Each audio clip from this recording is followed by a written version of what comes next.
and I would like Tiffany and Laura, if you could please just share a little bit more about your introduction, a bit more about yourselves.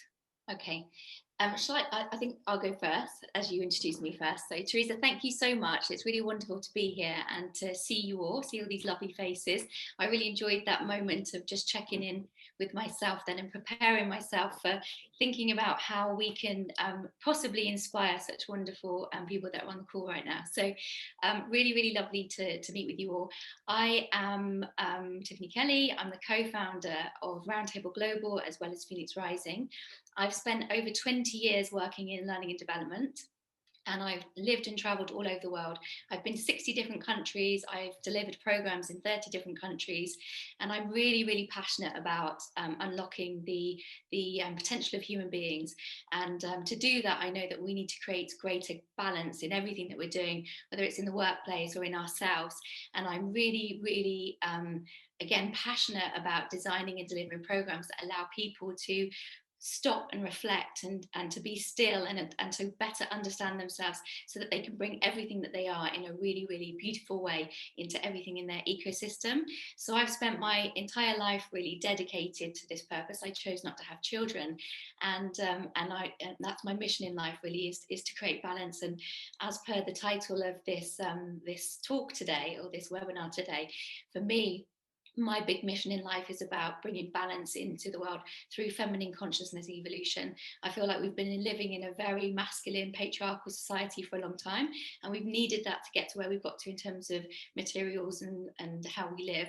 But I think that now we've tipped over the balance, and we really need to look at, restoring balance of femininity, which is nurturing, empowering, and really bringing that, not female, but femininity into everything. And I think just in terms of mindfulness, that's all about, really connecting with self and really understanding who we are, how we can live symbiotically with each other and also with the ecosystem. So yeah, I'm really excited to be here and to see how this conversation goes and to hear your thoughts and questions as well.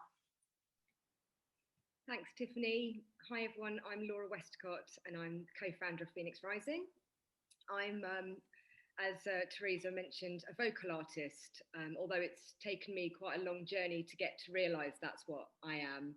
With the help of Tiffany and the Phoenix Rising Collective, I've found my calling.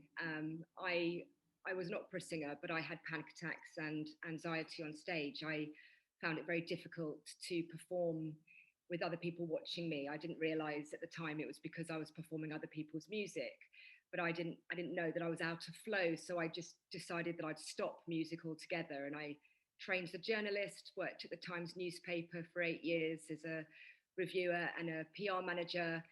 And then I started my own music company because in my heart, music was always there. But it was only until recently, having met Tiffany just a few years ago, that I realised that it's my voice that's my talent. And Tiffany helped me step into my authentic self. And meditation and well-being is something that I've been into for probably about 15 years. Having been diagnosed with ADHD, I find meditation helps me manage my sleep, manage my anxiety and my moods. And now I've come full circle with Tiffany to empower people like me who didn't quite find their voice. And now, yeah, we started the Phoenix Rising global movement to help people balance the feminine and the masculine, because we do need both. We need the masculine to action our feminine creativity and our ideas, and to work symbiotically, like Tiffany said. So yeah, I'm excited to be here today and to share our journey and to inspire you and to answer Teresa's questions. Hopefully that's enough from me. Thank you very much. So, good people, I am going to do a deeper dive and ask Laura and Tiffany questions about Phoenix Rising Global. But before I do that, I want to cleverly share a video without any hiccups whatsoever and see if there's a voice on this. May I introduce the video just as you're finding it? Please do that, and just to also share with everybody that there's somebody very special singing on the video. Well, the story is, so Tiffany's has an amazing book called Shine, and the words of the song have kind of been taken my interpretation of Tiffany's book, and the words flew out of me in the end of summer last year. I was sitting in the garden, and I didn't quite have the courage to do the song myself, so I went to the best singer I could possibly think of, this amazing young artist called Rebecca Fitch, who it's St. Patrick's Day today, and she's Irish. So Rebecca Fitch, this is going to be for you. And she created this song, and we went into the studio together because I wanted to be with her to give her the energy of the Phoenix Rising, and she empowered me to sing on it. So what's really beautiful about this song is that it was very organic, and my school choir recorded the chorus from home in lockdown in Zoom. So it was released just before Christmas. We had an amazing endorsement from Joanna Lumley saying that that she loves the song and she's joined our Phoenix Rising movement as well. So it's a call to action, really. So when you watch it, just bear in mind just about that story. Really, it's empowering. So yeah, I'm the backing vocals. Thank you, Laura. Okay, here goes.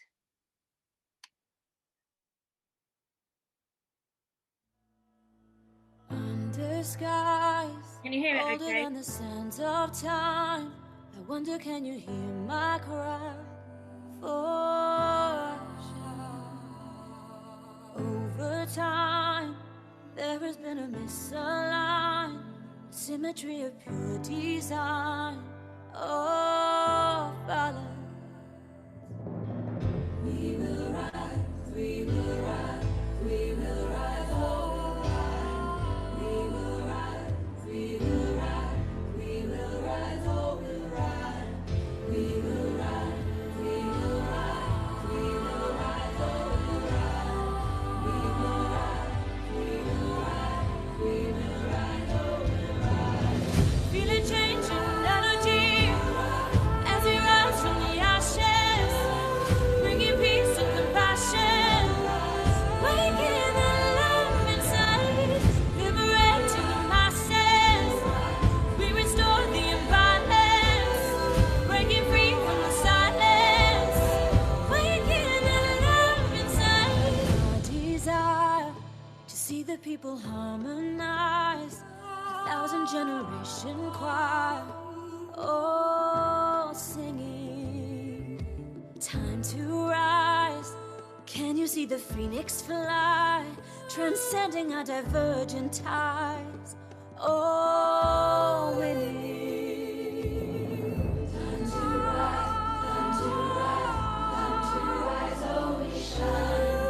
Time to rise, time to rise, time to rise, oh, we shine. Time to rise, time to rise, time to rise, oh, we shine. Time to rise, time to rise, time to rise, oh, we shine. Feel the change in energy as we rise from the ashes, bringing peace and compassion, waking the love inside, liberating the masses. We restore the imbalance, breaking free from the silence, waking the love inside. Freedom, unity of people, how femininity is strong and free. We live and breathe this love will be our peace, yeah. No longer defeated, so free. Time to rise, time to rise, time to rise, oh, we fly. Time to rise, time to rise, time to rise, oh, we fly.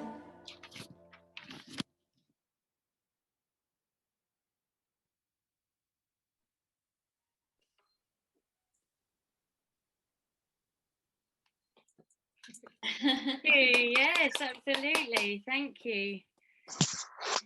What beautiful. Thank you. And I actually watched that this morning, and it's been in my head all day, Laura. So it's for me, it's been, I started singing it without the proper words, and it's just a beautiful tune. So the rise of feminine leadership in the workplace, and kind of Googled feminine leadership, and it came up with a well-rounded, healthier approach to business and community. Feminine leaders show up with integrity, creativity, and willingness to collaborate and communicate. So my first question to you both is really to share, please, if you would, for our community, how your paths met, and how you ended up finding this concept of leadership so interesting. So Laura, do you want me to start with the femininity part and then you can tell the story? Yeah, okay. So after spending so much time traveling around the world and working with governments, organizations, entrepreneurs, schools, all different generations, I was looking into leadership and I was looking into culture change, and I was very much involved in movements which were about empowering women. And I still do a lot of that work as well. But what I realized was that actually to affect great culture change globally is not just about empowering women, it's about femininity. And the reason why we feel like we need to empower women is because there's this yearning, there's this kind of desire, this need to bring what women are holding at the moment. They're carrying the kind of feminine culture. But actually, feminine and masculine don't belong to gender. Feminine and masculine belong to all of us, right? It's like the yin and the yang. But we've created a society where we have men that think they have to be masculine and women that think they have to be feminine. And the men that believe they have to be masculine can't tap into the feminine, which means it's difficult for them to communicate, to be vulnerable, to show anything other than being a man and strong and so on. So that creates a lot of issues from a health perspective and mental health perspective in itself. And then for women, it's this constant desire to try and be like men and to not be themselves and to step more competitively into the masculine space. And so that became really crystal clear to me, especially when I was living in Asia for 5 years and I spent a lot of time working in this space there. And then I realized that actually the tipping point of bringing femininity in is about bringing women in. But if you look at femininity as something that is for all of us, then it's really easy to understand how leadership needs to change. So the way that I understand feminine and masculine, and I've read as much as I can find about it, is that the feminine is about other and the masculine is about self, right? And so we think self and selfishness is a bad thing, but actually we all need to have what we need for ourselves. We need to prioritize ourselves, make sure we're healthy, we've got somewhere lovely to sleep and nice things to eat and so on. So that's the kind of the self decision judgment side of things. And then the feminine is all about other, and that's about community, it's about collaboration, it's anything external to you. But as human beings, we long to be part of a tribe, we long to connect and communicate.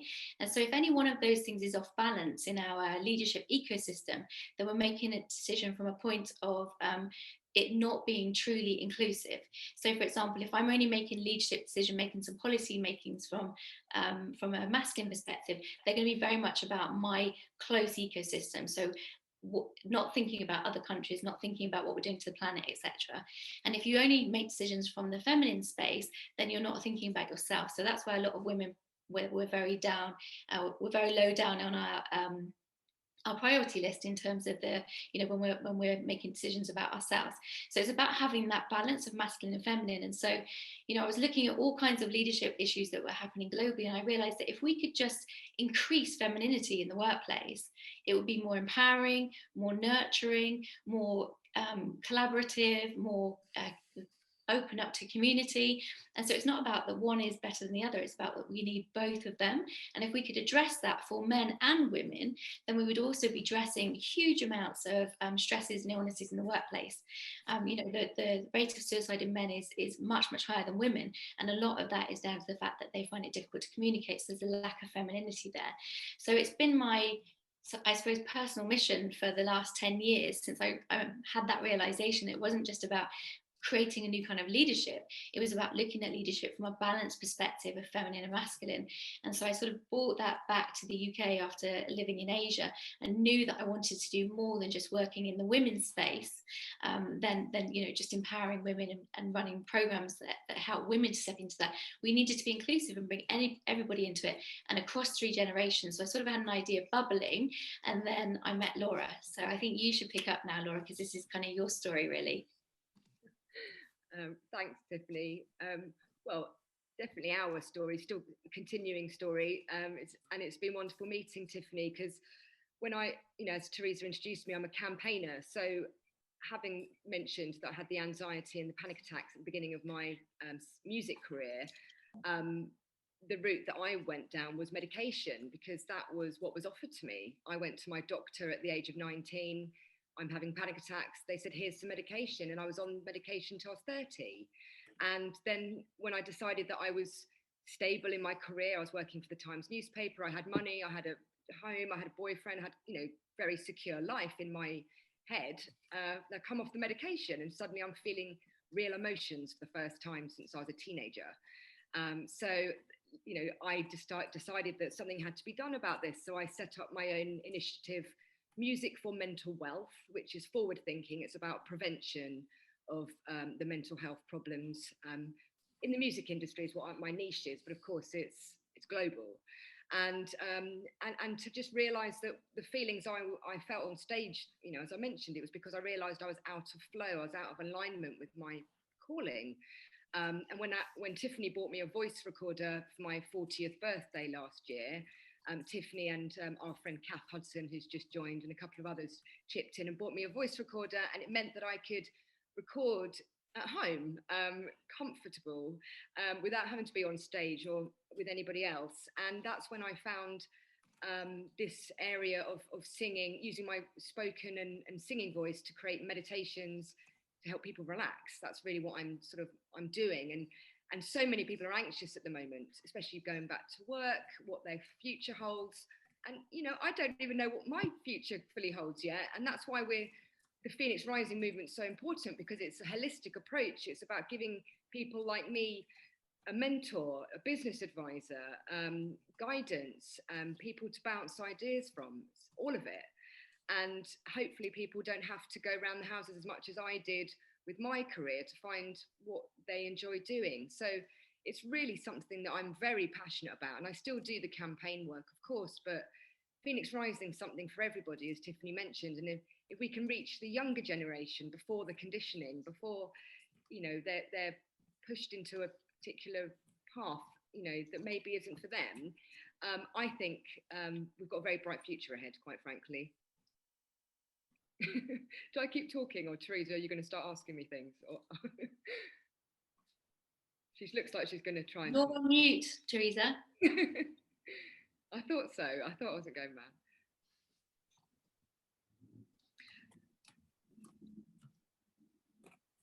It's spacebar. Hit the spacebar. Oh, right. Sorry, ladies. You think I'd got the hang of this Zoom by now, wouldn't you? Thank you. Thank you very much. And a couple of things that are so fascinating about your introduction. How can we sustainably increase feminine leadership in the workplace when our schooling or our cultures or our attitudes are still very much gender specific? So, well, we have to start everywhere. We can't just go into the workplace, but what we're doing through the Phoenix Rising movement is targeting, all generations, not just 3 generations, but all generations, and creating programming and events and inspiring things that people can get involved with that will touch, we'll reach young people from schools, young professionals, entrepreneurs, stay-at-home parents. And I think it's about a mass re-education. It's about, starting with just getting the message out there that feminine and masculine aren't gender specific, and that we need both of them, and really helping people to understand what that means, and what does a feminine society look like, and why is it needed now? You think about, we've had the industrial revolution, the agricultural revolution, the technology revolution, and now it's time for an evolution, you know, the feminine consciousness evolution. We've got to take it out to as, you know, as far and wide as we can. However, you know, in terms of, you know, how do we make this happen fast? You know, where is the place to start? And I think it's with parents, and it's with mostly women at the moment, because women tend to be the primary caregiver, and they are the carriers of the culture. So I've worked with women all over the world who have been champions for female empowerment and for feminine leadership. And then we've been on a program together, and they've been talking about their children, and they've said, you know, I've got a son and daughter, but I treat them totally differently. And I said, well, what do you mean? And I said, well, my daughter, I expect her to tidy her bedroom, but my son, I would never let him tidy his own bedroom. And so somebody who's a champion for female empowerment is actually propagating the very thing that we're trying to change. And so I think if we can educate, you know, women who are parents, women who work in schools that have access to children, then we can help to change that and help them to understand that it's not about, this isn't a conversation about gender in terms of people not having a gender. This is about understanding that all of us can tap into masculine and feminine, and all of us need it. And we've got our own levels of what feels, what resonates with us and what feels authentic. It's not about, you know, doing something that's inauthentic, but understanding that as women, it's okay for us to be assertive and make decisions in our masculine, and no is a complete sentence. You know, it's all those kinds of things. And so the Shine program that I co-designed with my partner at Roundtable is about that. And we don't just use it with organizations, we use it in schools. We've got different versions of it, and the whole program has been created to help people to really change that mindset and to understand who they are and how they can bring all that they are in a really balanced and authentic way into whatever it is that they're doing. But I think, you know, starting with female leaders, starting with women that have children so they can start that re-education process is you know, it's going to be the most powerful place to start. Thank you. I think my question, and you probably asked this quite a lot, given that only, I think the statistic was 20% of women, boardroom members are women, and, you know, we're starting with female leaders. My question is around female leaders, but also the femininity and feminine leadership. What's the practicality of this, and how we can rebalance our society and our culture? How can we do that? Is it going to be something like a quota that we're looking at? You know, we're going to have like HR questions and a scale of kind of feminine answers. How empathetic are you? You know, what is your vision around that? So first of all, I think that quotas can be useful. Personally, I think that the best person should have the job, whether they're male or female, you know, whatever their background, they come from, an ethnicity. So it's not about that for me. I think that to get more women to step up into leadership roles, we've got to change the culture of organizations and the global ecosystem, if you like, to make it more feminine. Because women are carrying the feminine, they're going to be much more likely to want to step into a leadership role if they're in an organization that is empowering, is nurturing, etc. But that will also invite men who are very much in their masculine to step into their feminine also. So I think for me, it's about, and that's what Phoenix Rising is all about. If we were looking at the vision of it from my perspective, is to create global culture change. And to create that global culture change, it's about increasing femininity in organizations, in governments, in schools. And that will then naturally, you will see women stepping up into boards, into leadership roles and so on. Because, you know, back in the 80s, when we were looking at female empowerment, and you had women with big shoulder pads and they were going into the boardrooms, they were trying to be in their masculine, they were trying to compete with the men, you know, in the masculine space. And I think that, you know, men don't want that. You know, I work with a lot of male leaders, and they say, I wish it was okay to say that I could go and take a day off to spend the day with my son or my daughter. And so, you know, this is about all of us. This is a human issue. This isn't just about women. So the quota thing for me is a short-term stopgap of getting, you know, femininity in.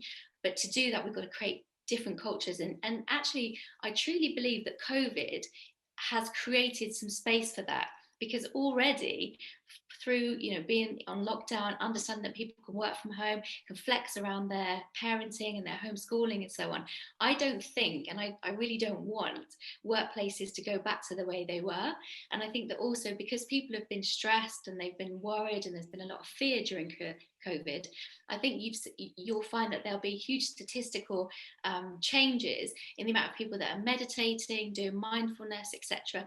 And if we do have workplaces that are offices again, they're all going to bring that in, which again is very feminine and more nurturing. And people are just asking each other more often now, how are you? Are you okay? And that wasn't an okay question to ask, or it wasn't okay to answer it in an honest way. And I think it is now. So it's already seeing a little bit of change, and I think we can really leverage that. And that's what Phoenix Rising intends to do, is to go in at that level and say, this is the change that needs to happen post-COVID. You know, we've got this opportunity now to create something that's really different. Laura, do you want to add to anything to that?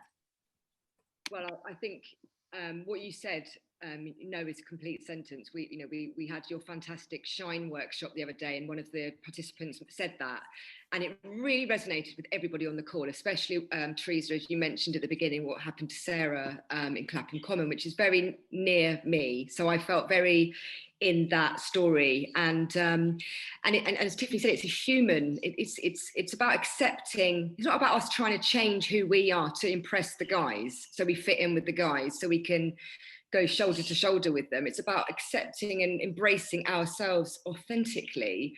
When I left the Times to start my own company, I tried to be that big boy. I tried to play, that role, and it just didn't work because people start treating you like that, and you're not like that. So it never will work. So the Phoenix Rising movement wants to allow the space for people to step into their authentic living, and for that to be the movement. The movement is be you, and be kind. Like, that's the main thing, really. Like, be kind and authentic. And anything you want to add, Teresa? Anything you want to ask us? Thank you, Laura. I guess I'm a bit of a skeptic.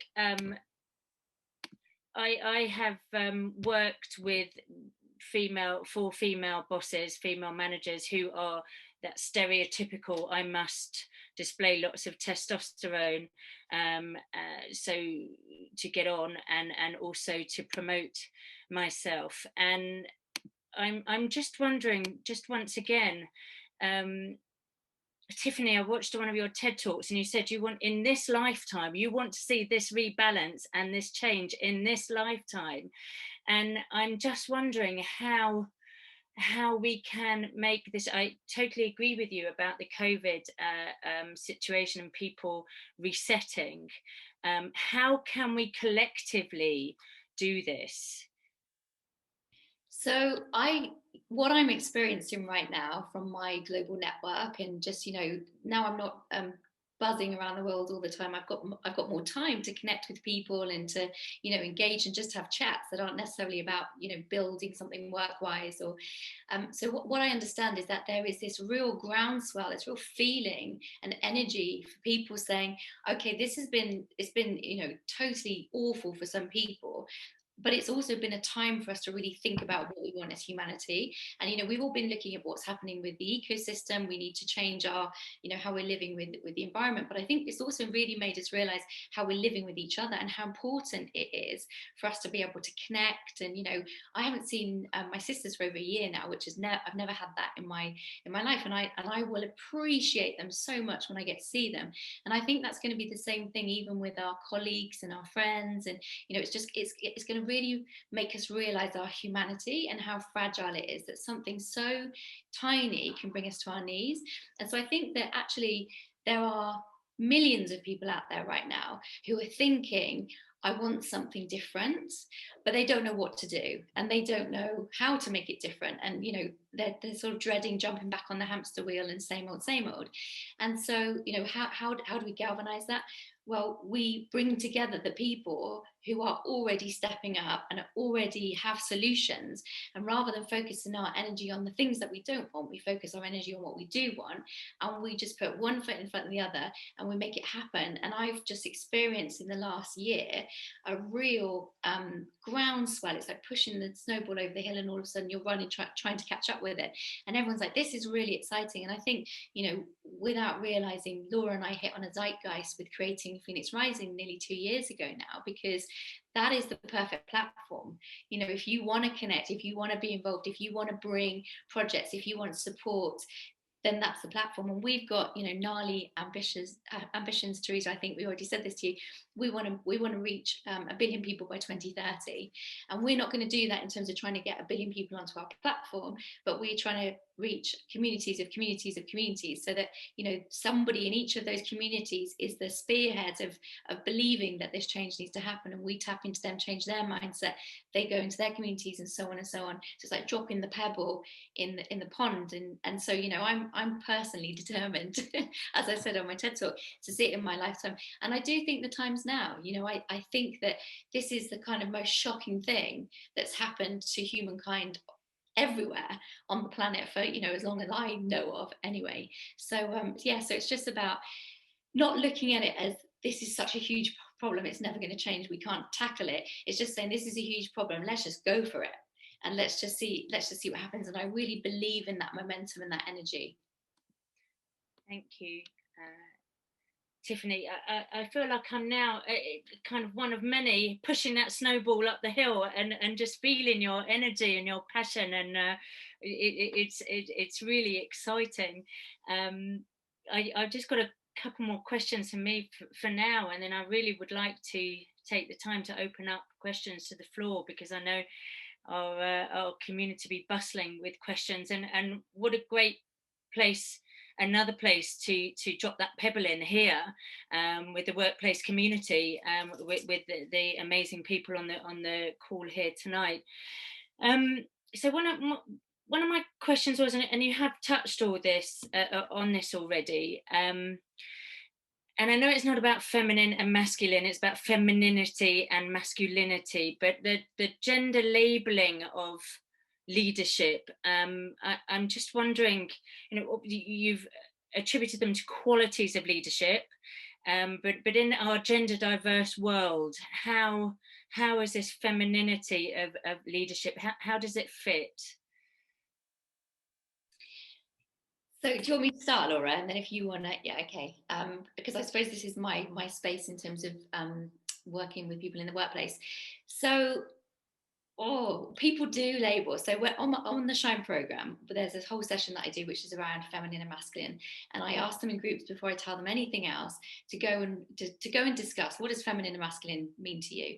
And they all come back with a list of traits and behaviors. And they say masculine, and, you know, there's always something in there like bossy, or, you know, arrogant, or these things that you would sort of associate with potentially not being a nice character trait.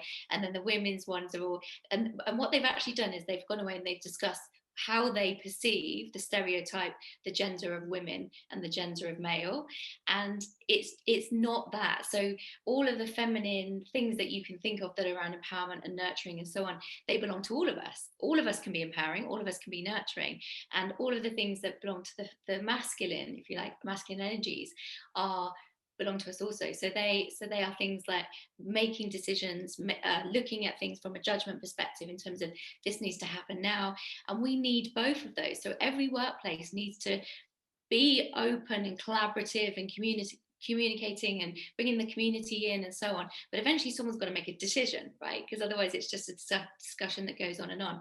So I'm purposefully not answering your question, Teresa, because I think that the gender debate and how, you know, whatever you choose to call yourself or associate with gender wise or not, it doesn't matter. You still have masculine and feminine, and the sooner that we can disassociate masculine and feminine from male and female, or whatever else you're labeling yourself, the better. And so it's just about holistically looking at leadership and saying, okay, we need to be this and we need to be that. Because if we're just this one, then nothing gets done. And if we're just this one, then the things get done people don't feel included in. And it's kind of as simple as that from my perspective. Yeah, it's like balance, like we definitely. I may open up to questions, because I think this is such a quite an emotional area as well. I'd like to throw it out to our audience, and I know Tessa has a question, but does anyone have a question to ask Tiffany or Laura around that specifically? Go ahead, Frankie, can you? Hi, yeah, can you hear me? Yes. I guess my question is,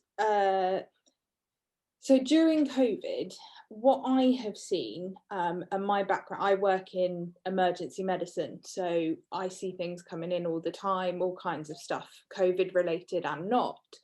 But this period of COVID, with the collective anxiety that it has brought, I feel has brought this debate far more to the forefront, because it's unmasked the areas where we still are stereotyping and just where it still is a little unfair. So for example, I'm seeing a lot of domestic violence against women at the moment, and I think the world is kind of clicking onto that. Would you say that's a fair assessment, or am I sort of in my little bubble? I think that no, you're absolutely right, and it, you know, I try not as much as I possibly can to think about what might be happening in homes at the moment, not just domestic violence, but you know, abuse and people who actually hate their partner, but they've managed to coexist because they're like ships in the night, and all of a sudden they're thrust into this extremely confronting situation where they have to do something about it, and to some extent that's going to fast track decisions and awareness and changes that we need to make in our own lives, but also as leaders in terms of policy making, because you can't hide from the fact that these things have massively escalated.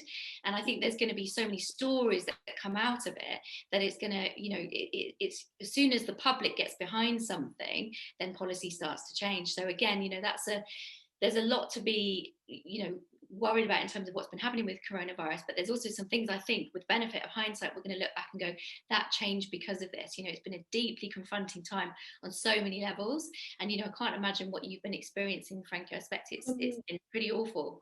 I guess there's a second part to my question, which is what I feel we should be doing, and I want to see if you guys are on the same page, is that we're also getting some cases of abuse against men in, and I am finding it incredibly frustrating and challenging to get the police to respond in the same way to those male victims as to the female victims, especially when it's male on male violence. And I don't know how you guys feel about it, but to me, being the staunch feminist that I am, being a feminist is about supporting men where men are not being looked after properly, just as much as supporting women.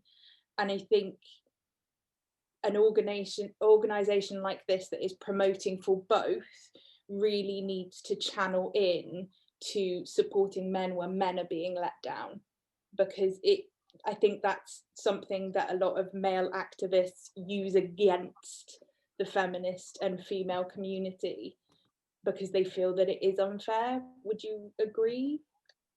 Do you want to go first, Laura? Well, I strongly agree, and this is it's a flippant comparison, but the point is serious. So just 2 nights ago, as an 80s child, I was watching the sequel Coming to America.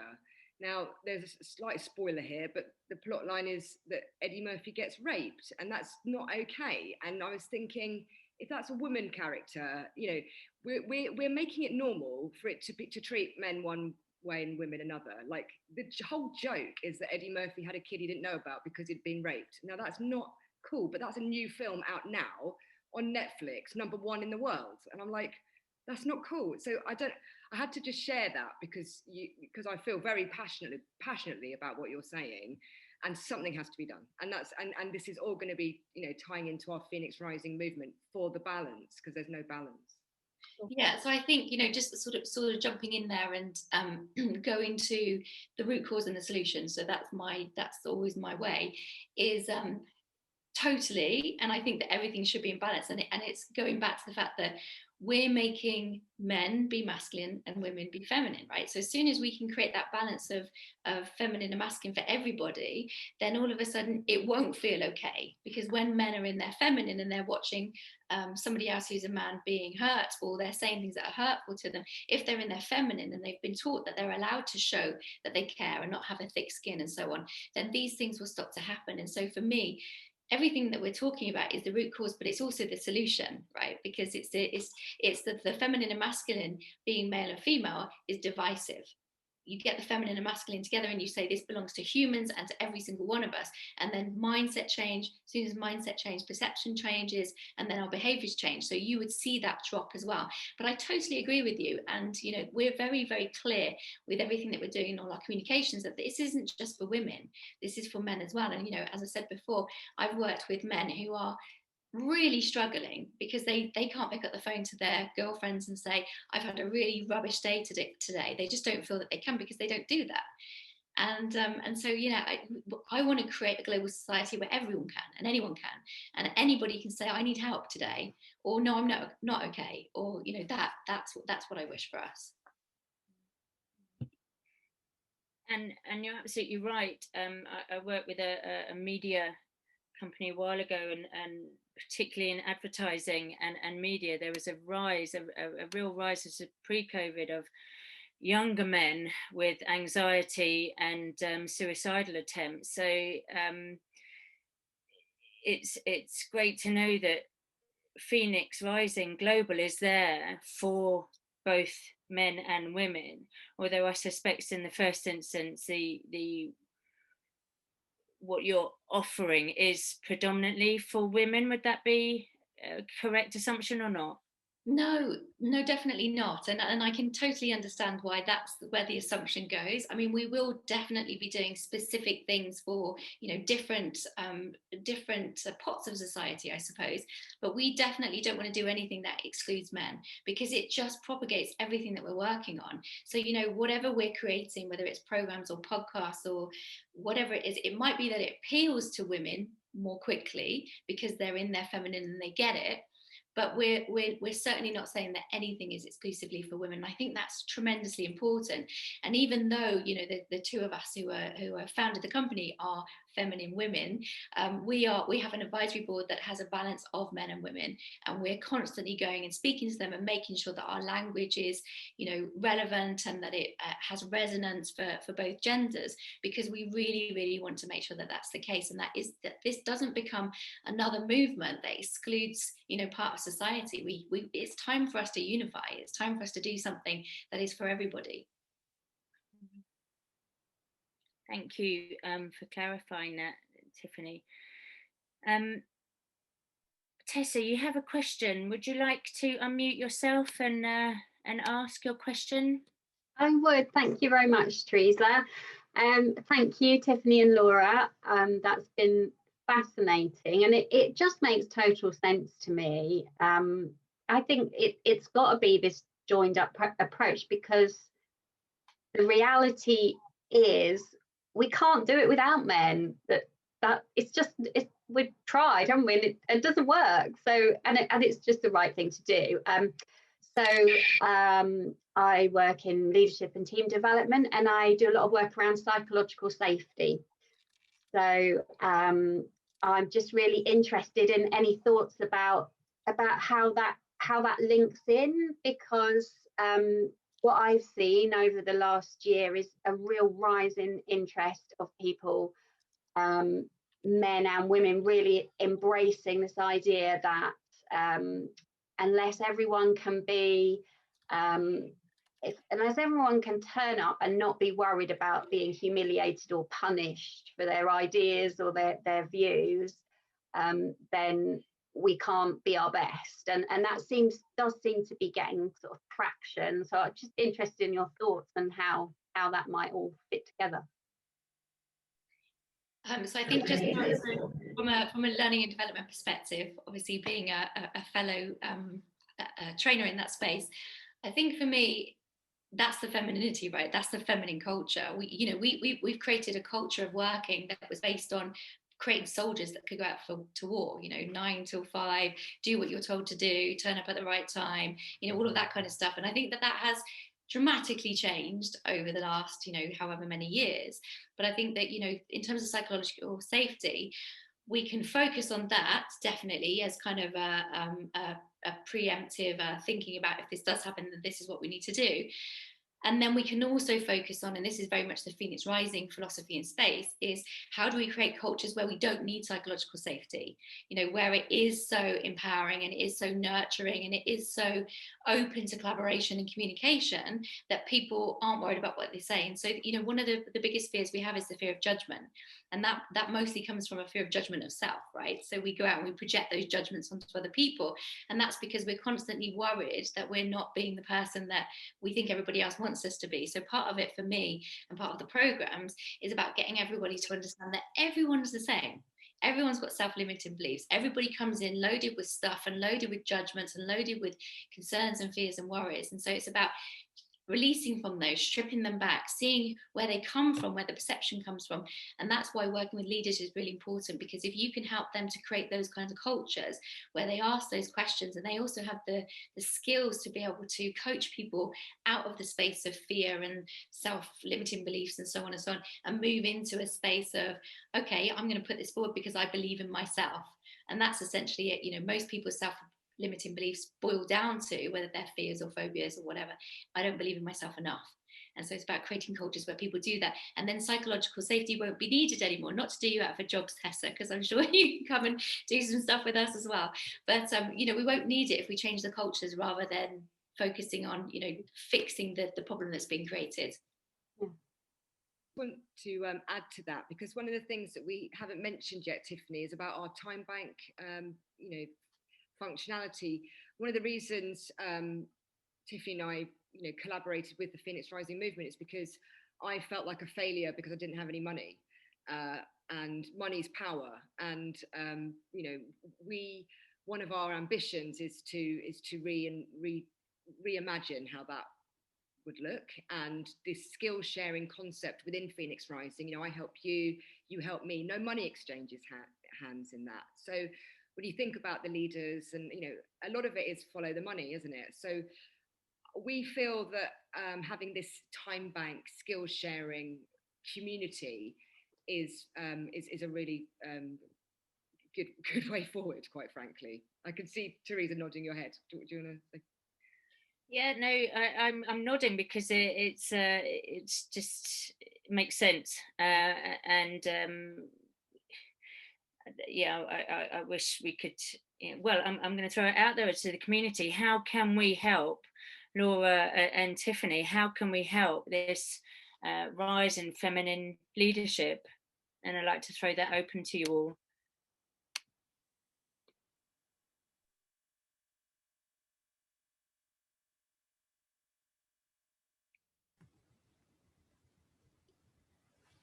Everyone's thinking about it.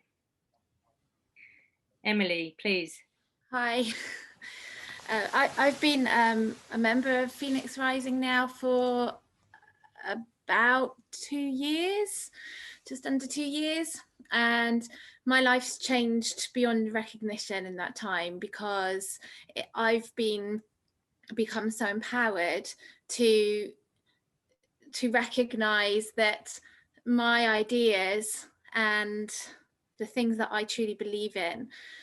So I work as a movement therapist, and I'm on a mission to create environments for my children to grow up in where they really understand the importance of happiness and health and self-care. And there's so much more that can be done, I think, in schools particularly. However, changing the school institution is a pretty uphill struggle in this country and in many other countries around the world. And I started working on a project, a not-for-profit project, to try and educate schools and their wider communities around self-care. And COVID has happened in that time, and it's given me a lot of thinking time.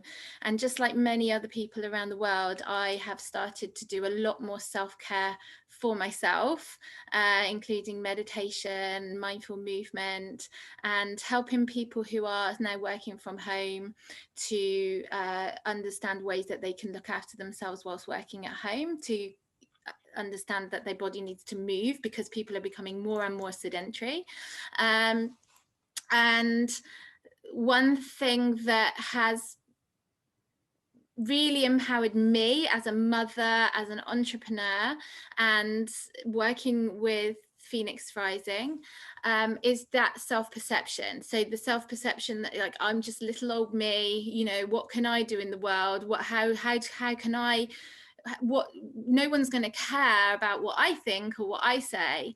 And that changed when I understood that I was a unique human being who has the ability to reach out to absolutely everybody in the network, whether they're a board level, you know, have been successful in their career for many, many years, or whether they're a child who is wanting to help do something for their community, right? So this has led me to come to thinking about how I can still affect some change. And I think understanding your own power by just the ripple effect, you know, dropping that pebble into the water and seeing how it ripples out into your own ecosystems, and then on and on and on and on. And so, you know, now I'm coming up with ideas for how I can work with children directly around things around mindfulness, conscious living, how they might support local economy, you know, what things that they can do in their own communities, but using the school very much as a portal for that information, explaining to schools that they have a real duty, not only for the duty of care of our children, but also the duty of care as being a beacon of information and education for all of the people in their communities, and the parents, particularly the parents. So what, like Tiffany was saying about parents, you know, that's where we need to start. I truly, truly believe, because those are the people that are going to be showing the love and showing the kindness to their little human beings, and encouraging them to get involved with community projects that help other people in their communities. So yeah, I feel really empowered that every time that I get that kind of burst of inspiration and those ideas coming to me, I just put one foot in front of the other, and I talk to people, I reach out to people, I connect with people on LinkedIn. I would have never have had the confidence to do that if I wasn't involved with Phoenix Rising and the understanding of how the Phoenix Rising Collective works. So just having that mindset, having that understanding of, you know, you've got something to say it, and things will change. That's how I feel, and that's how I would like to contribute to this conversation.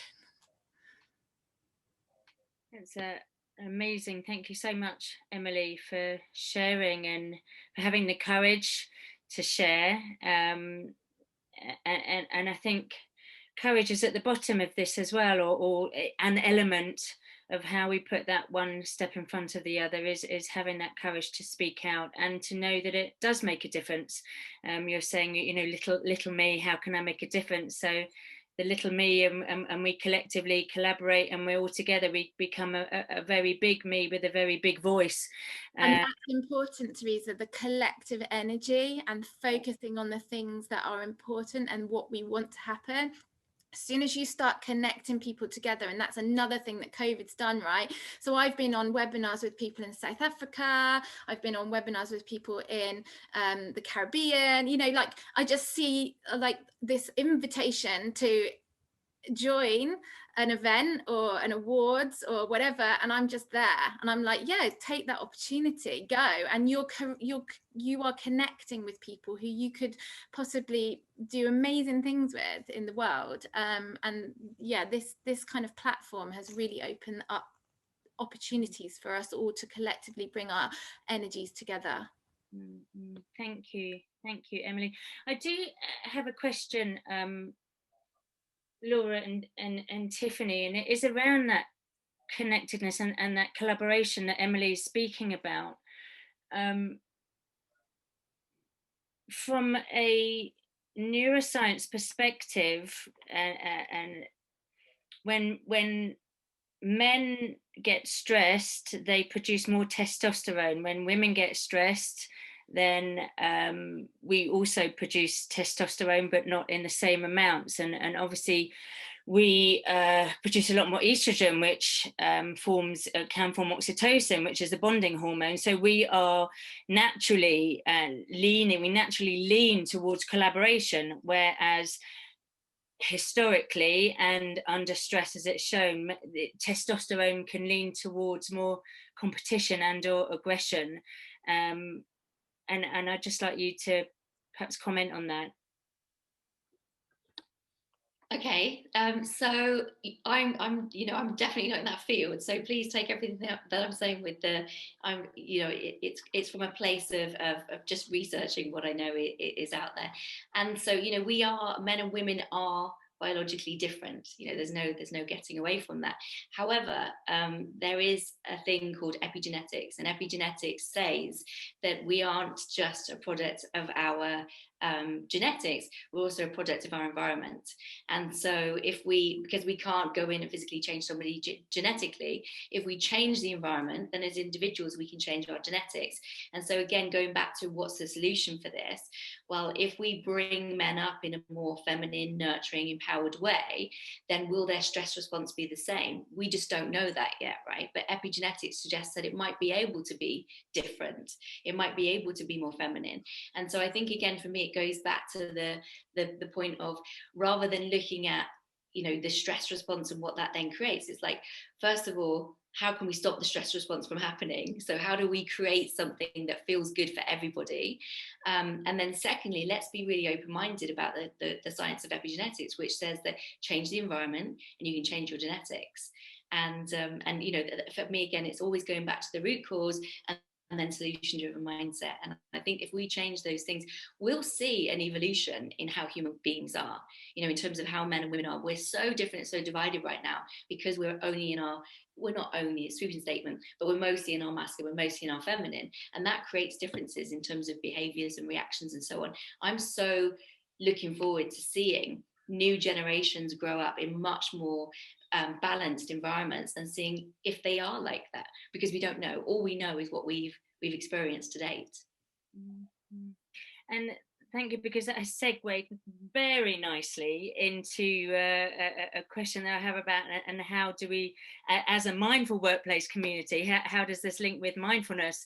And it, as you sort of so eloquently shared, it's about being open and being present. And I'd like to invite now anyone in our audience to sort of share their experiences of how this may be, of how this may be promoted in their workplaces or in their lives, and how we can do that mindfully.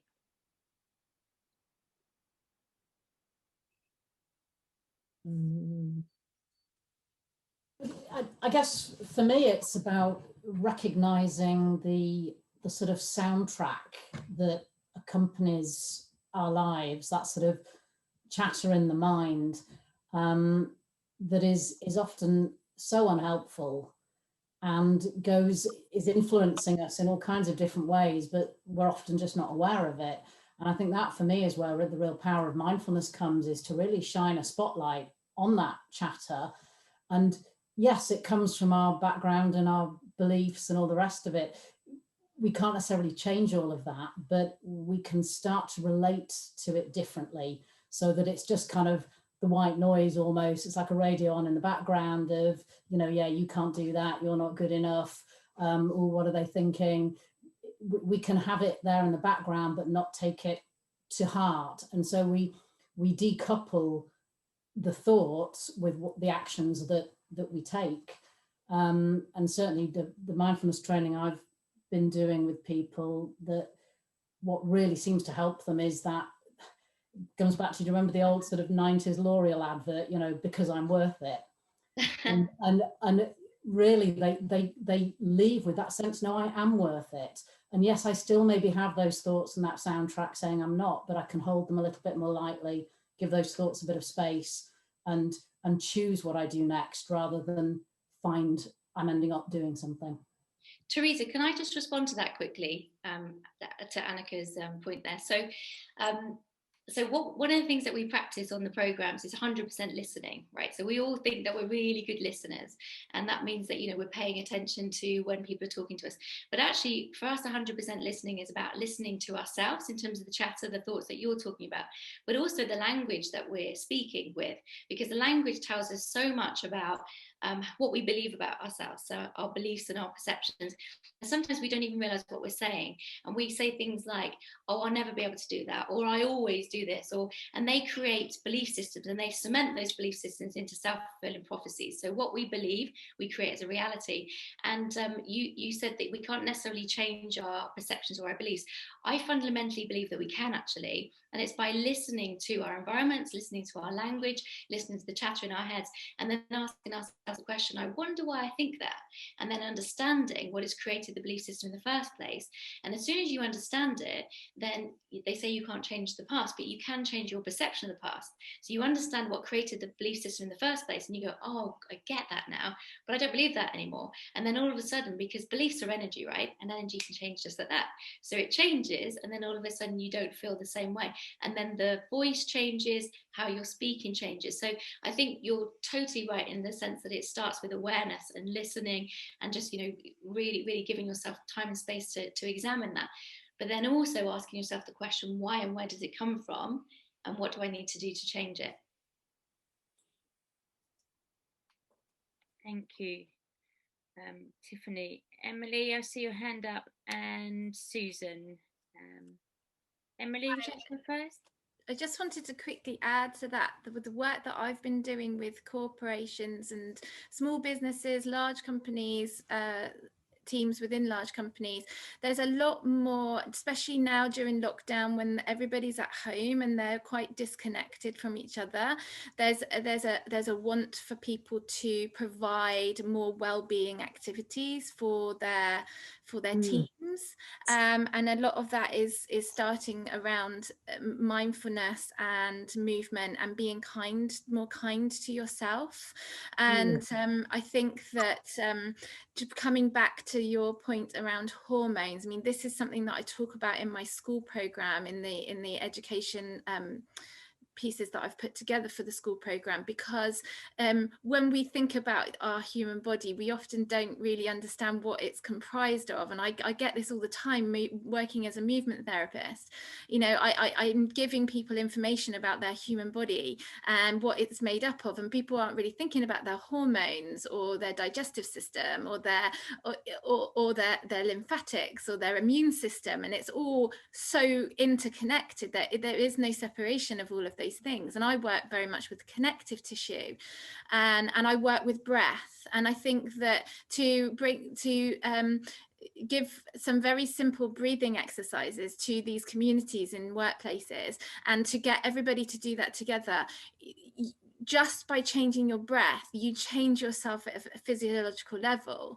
And so you are reducing the negative effects of too much cortisol in the body, or adrenaline or testosterone, and creating more oxytocin. And the more that we can do this for ourselves collectively, it is going to change how we socially interact with others around us and make us more collaborative and connected to the people around us. So I just wanted to add that is something that I'm seeing more of a trend coming into the workplace, people wanting these activities and to pass this education on to their people. Thank you, Emily. And that's so important, coupled with, Tiffany, I think you said earlier, the behaviours that we're seeing post-COVID as well, people saying, how are you, and that connection, and Emily, to your point of, you know, us reducing our stress, using the breath, reducing our stress, producing more of that oxytocin, and also the fact that there's been a lot of discussion around compassion, and how compassion in the workplace now is not seen as a weakness, it's actually seen as a strength. And the more that we can change these perceptions of such behaviours, I think the easier it will be for us to move forward in the workplace as well. Susan. Oh, wrong. Okay. Sorry. Did someone No, say? go on.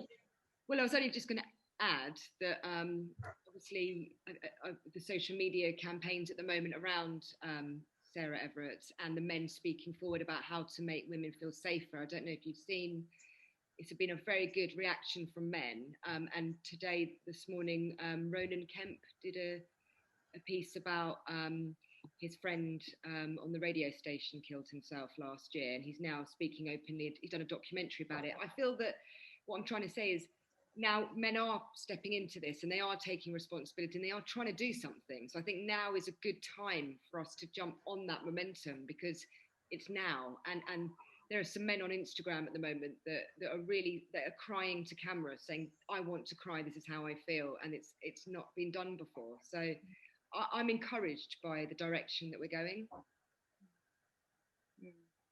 Thank you. Thank you. So I was just going to talk about how mindfulness helps in raising awareness, and I feel that one thing that's been really thought-provoking for me this evening is the idea of femininity. But because I've become a bit allergic to that word, so it's taken a lot of me thinking about it, and that's because I'm the mother of teenage daughters who I'm trying to bring them up in an empowered feminist way, where society is telling them to wear tiny clothes and look a way that I kind of see as a sort of toxic femininity. So that's been interesting. I think because it's so emotional, I think personally mindfulness helps me to just step back and just question and think and get them to do the same. I think that is over time helping their clothes to cover more areas of their body. And I think secondly, I work as a psychologist in the NHS doing staff support. And you got me thinking about, well, who's been coming to me? And it's overwhelmingly female. So I'll take those observations back to work and speak to the male psychologists and see whether men are reaching out to them. So yeah, I wanted to share that, and thank you for raising my awareness of these things this evening. It's been really helpful. Susan, can I just say one thing to respond to that about your daughters? And I think, this is an important thing, because that's the counterbalance, right? Because we're so like, it's a man's world, so I'm going to raise my daughters to be feminists and everything. And I think, all power to you. One thing to consider, and I think this is for all of us, right? And this has been a journey that I've been on, is to raise our children to be humans, right? Whatever that means for them, and not to be a feminist, not to be this, not to be that, but just to be a human being and to understand that there are other human beings on the planet, and to just be whoever they are within themselves, and just to be kind and accepting to other people as well. And I think that's so Tanya's just written, put the kind back into humankind. And that's it for me. It's like we so want to give labels to people. We're like, no, you're not that, you're this. And actually this is more empowered. It's like, strip back the labels. Every single person on this call right now is an individual, unique human being with their own special talents, with their own special things that they can bring to the world, with their own belief systems, etc., etc. And I think it's time for us to stop trying to label ourselves and instead step into just being authentic human beings and being kind to each other. Thank you. Frankie. I just wondered if you've got any tips or advice or opinions on how we combat those men that feel attacked by this movement. And when I say that, what I will share is I do think this all ties into it. I come from a working class family. The men go out, make the bacon at the very manual masculine jobs where there are no females on site, and they expect the women, and those gender roles are so in there. And I usually find that it is those men who feel most attacked when you want to talk about it's okay for you to cry, it's okay for you to feel. My dad himself, after my accident and me being put in the wheelchair, he doesn't feel able to express his emotions, and he will not go to therapy because you don't talk about your feelings. And there is, I think, within the working class community, those things are very entrenched, and it seems to be men from that community that feel threatened by this sort of intellectual discourse. What do you think we need to do in order to change that? So I think it goes back to including them in the conversation, right? And that's an easy thing to say, but let me explain to you what I mean by that. So there's a difference between judgment and opinion, okay? And opinion is feminine and judgment is masculine. So we often sit down to have a conversation with somebody and we go, well, you know, I just want to share with you my opinion. But what we actually mean is, I want to share with you my judgment. And what that judgment is, I believe and I want you to believe, right? And then that creates a conversation that is one way, because the other person can feel that you want to try and convince them of what you believe, right? And then an opinion conversation, it says, I believe, and I'm really interested in having a conversation with what you believe, and let's challenge each other. Let's have an open discourse. Why do you believe that? Where did it come from? Let me share with you some of the things. So it's a very different conversation. You know, we often sit down with people and we think that we're being open-minded and open-hearted and we're just having a chat, but really there's a subconscious agenda that is, I'm going to make you believe what I believe because mine is the right way and you're wrong. But as soon as you do that, massive amounts of resistance come up and they're like, well, no, I don't want to talk about it. And I'm right.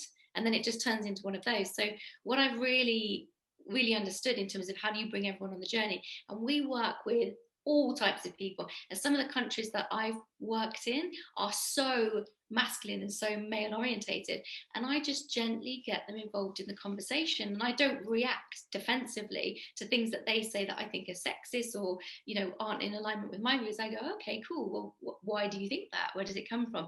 And it just allows them to start to crack open a little bit and go, well, maybe there is a different way of thinking. And so it's just being really aware again of whether you're being feminine or masculine, and whether you are truly open or whether you come with that subconscious agenda that you have to believe what I believe. And that's what I would say, is just be very aware of that. Okay. I just want to add one of the campaigns that I'm running with Phoenix Rising at the moment. It's the Music with Meaning campaign, and I'm using music, which is a universal language, to connect people with stories about their mental health. So in a nutshell, what we're doing is encouraging musicians to share the meaning behind their songs that they've written and then perform the song. So we've had, I don't know if you remember the band Star Sailor. As an example, the lead singer of Star Sailor performed a song that we've all sung at festivals, cheering around, but it's about suicide. It's about him wanting to kill himself. And he performed this song you can find it online. It's an online campaign called Music of Meaning. But when a man is then sharing the song which you sing along to, I think this music is a way for us to connect with people, and I'm doing my bit on that side to try and get people to openly share their feelings. So we did a concert, actually, funny enough, Harry and Meghan, it was their last concert they attended, and I don't know if anyone saw the interview the other night, but Meghan talked about crying at a concert in the Albert Hall. It's the concert that I organised, and the Royal Marines had this montage of them performing the sounds of silence, but they had tape on their lips, because you can't talk about mental health as a Marine. You can't say you're feeling shit as a male Marine. That's not allowed. So it's really poignant that this happened last March. And I feel, again, that we're getting a step closer. We are changing. There is a global culture change shift happening. And I would agree with you that there is a shift happening, and I'm very glad of that. I just think, you know, you touched on the military, and you know, my family again is half military, and I feel that some of them, like you talk about music and that, and my dad loves his music. I'm a musician, he follows me around everywhere and it's great, but his community, his sort of working class, you know, go down the pub and have a pint friends, would see music or any artistic sort of endeavor as a feminine thing, and men that are involved in that are more feminine.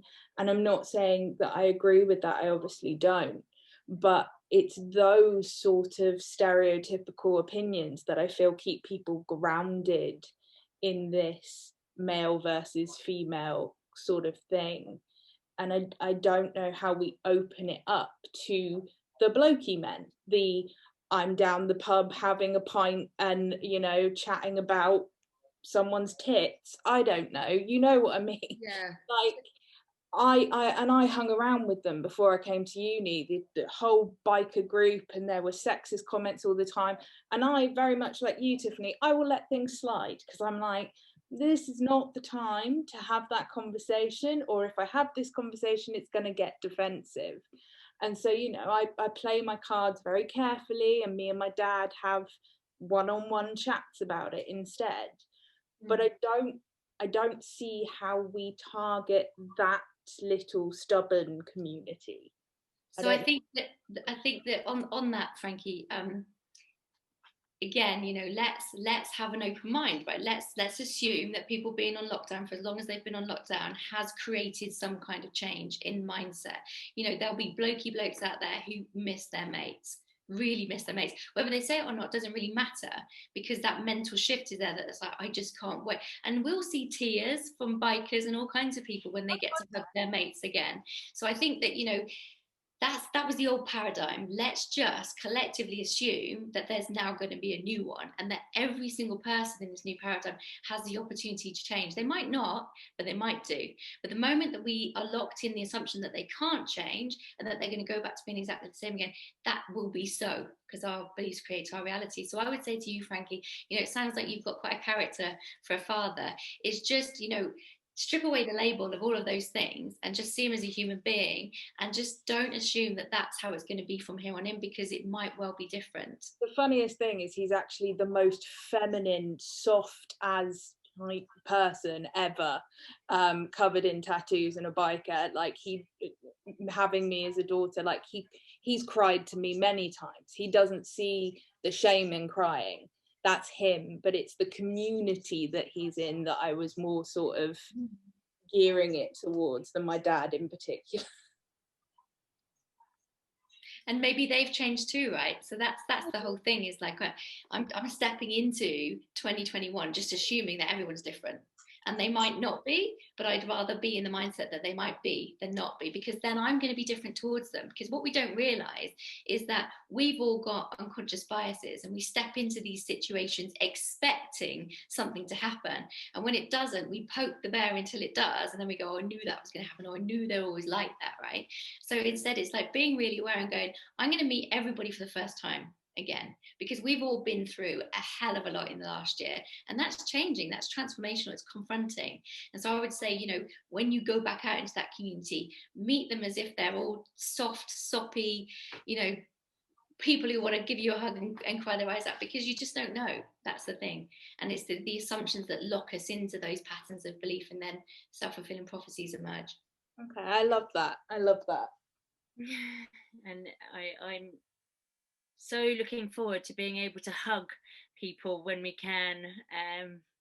Everybody, even people I don't know, be like, give me a hug. Those people in the streets with a sign saying hugs for free. I think that will be me. I'm very mindful of time. We've got 2 minutes if anyone has a very quick burning question. But I think I would like to take this opportunity to thank Tiffany and Laura for an incredibly inspiring session, just opening up possibilities and that curiosity and that possibility of change has really resonated with me. And I know that this community here would like to continue the conversation. So thank you very much. I don't know if you'd like to just say a couple of words to end, Tiffany and Laura, and then I'll wrap up. I just want to say thank you so much. I'm buzzing right now. You know, I feel really excited, because that's the thing. It's like you change your language. You say this, I deliver this stuff all the time, but every time I say it, I'm telling myself again, because as human beings, it's really easy to slip into different ways of thinking. So thank you for providing me with an opportunity, providing us with an opportunity to kind of experience this again, but also for everything that you said around Phoenix Rising. You know, there's an open invite for everybody out there in yourselves and your ecosystems to come and be part of what we're doing, and you can all contribute to it as well. So we really, really would love to see you there. And Laura? Yeah, absolutely. please join the movement. Yeah, phoenixrising.global is the website address, and for anyone that missed the video at the beginning, you'll see that on the website as well. And we can Skillshare, because it sounds we've got an amazing group here, and you know, there's a lot of collaboration, I think, that can come out of it. So let's continue the conversation. And thank you, Teresa, for inviting us, and do share this with Jamie next time you speak to him. Absolutely, and thank you, wonderful people, for being here tonight and for taking part in this really, really inspiring and rich session. If you have any more questions to pose to Tiffany and Laura, please send them to me, or send them directly to Tiffany and Laura on their website. And we've also got offers of speaker engagements for you for Laura and Tiffany, so I'll be passing them on your way, and I wish you all a very, very happy evening, happy St. Patrick's Day, happy International Women's Day from last week, happy International Women's Day month, year, future, and I really look forward to seeing you all again soon. If you just want to unmute yourselves and say goodbye. Yeah. Bye. Bye. Bye. Goodbye. Bye. Bye. Thank you. Bye. Thank you. Thank you very much. Very good session.